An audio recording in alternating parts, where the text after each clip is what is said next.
Devem os pastores buscar o bem do rebanho e todos os governantes o bem da multidão. Essa é uma das mensagens aí do Tomás de Aquino, o grande Tomás de Aquino, um dos principais filósofos da escolástica medieval e um dos padres da igreja. Eu sou Diego Miranda e estou muito feliz em ter vocês por aqui. Bem-vindos, bem-vindas ao canal Universos. Não esqueça de deixar aquele like reflexivo que ajuda demais o universo a continuar crescendo aqui no YouTube. Comentem aí algo se vocês já leram Tomás de Aquino e, claro, se inscrevam, ativem as notificações, escolha a primeira opção, todas. Este é o quadro Explicando Autores, que sai às segundas-feiras, às 18 horas. E para você que está chegando aqui recentemente, há um dia, uma semana, um mês, dê aquela maratonada básica. A playlist deste quadro vai aparecer no fim do vídeo para vocês conferirem. E não custa nada explicar a proposta desse vídeo aqui, né? Que é dar um pouco mais de tempo de vídeo aos autores e às autoras que passaram lá no quadro Minutos Filosóficos, que é uma outra playlist do canal, assim como tem resenha de livros, de filmes, quadro de conversas, enfim. Deu uma maratonada que tem muito mais de 100 vídeos aqui no canal.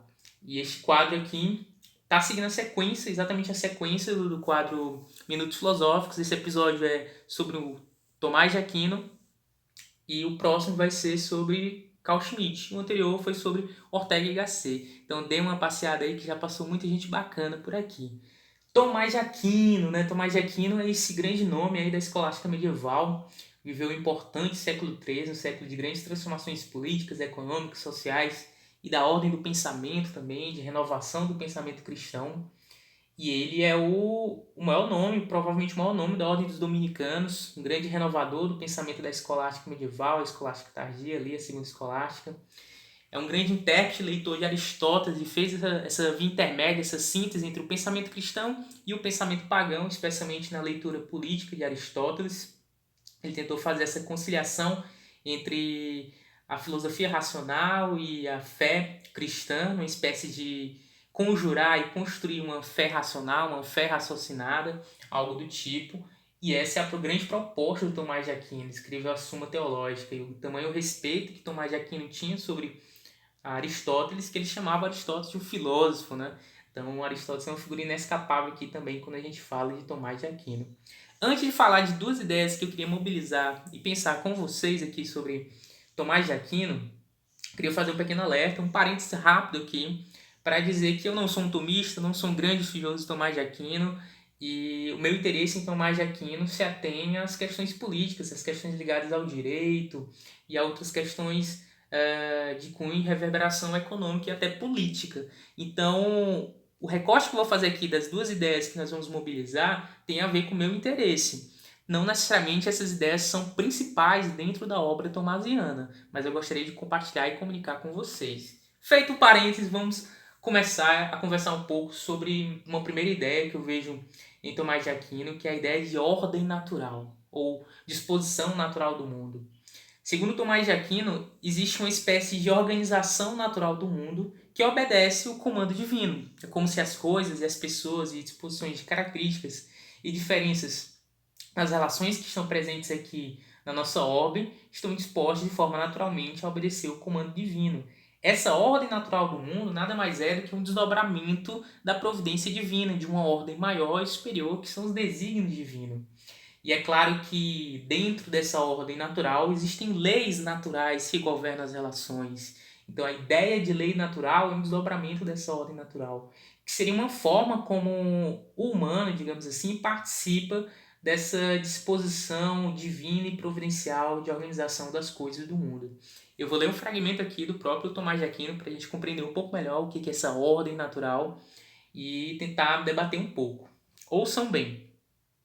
Nos seres naturais, acontece sempre ou na maioria dos casos o que é melhor. Isso não poderia acontecer se os seres naturais não fossem dirigidos a um bom fim por parte de alguma providência, e isso é governar. Um bom fim, atentem bem. A finalidade das relações e a disposição dos seres naturais tem sempre uma teleologia, uma direção, uma finalidade para esse tipo de disposição. E isso tem a ver com o governo do mundo, com a participação do homem nessa ordenação da disposição natural. Se existe uma ordem natural divina, existe a organização do homem dessas relações, que seria o governo político, o governo civil. E no alto desses quase 5 minutos eu lembro, claro, que você deixar o like caso esteja gostando do vídeo, retribuir os conhecimentos que estão sendo compartilhados e lembrá-los que no fim desse mês de maio eu vou fazer um live sobre autores e vai ser sobre Paulo Freire. O pessoal votou no Instagram, votou aqui na aba comunidade do YouTube. Visite a aba comunidade do YouTube, estou sempre postando coisas novas.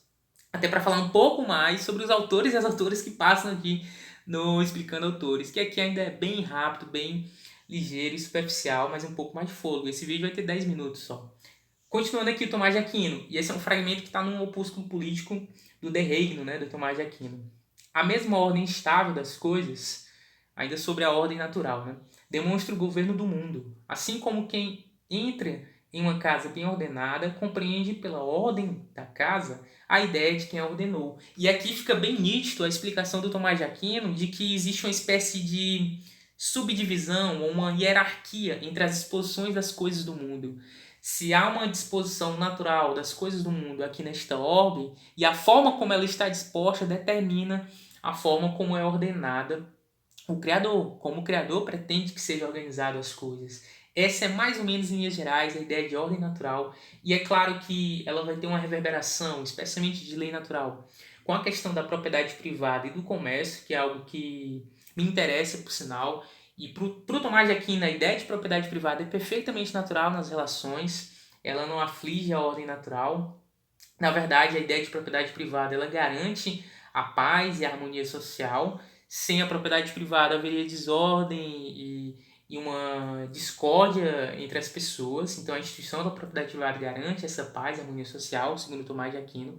A ideia de comércio, em Tomás de Aquino, isso está lá na Suma Teológica, no volume 2º, salvo engano, a ideia de comércio, embora não seja natural, ela é tolerável para garantir a sobrevivência das pessoas, das famílias, né, nas transações, e a própria sobrevivência do Estado, né, nas transações comerciais interestados.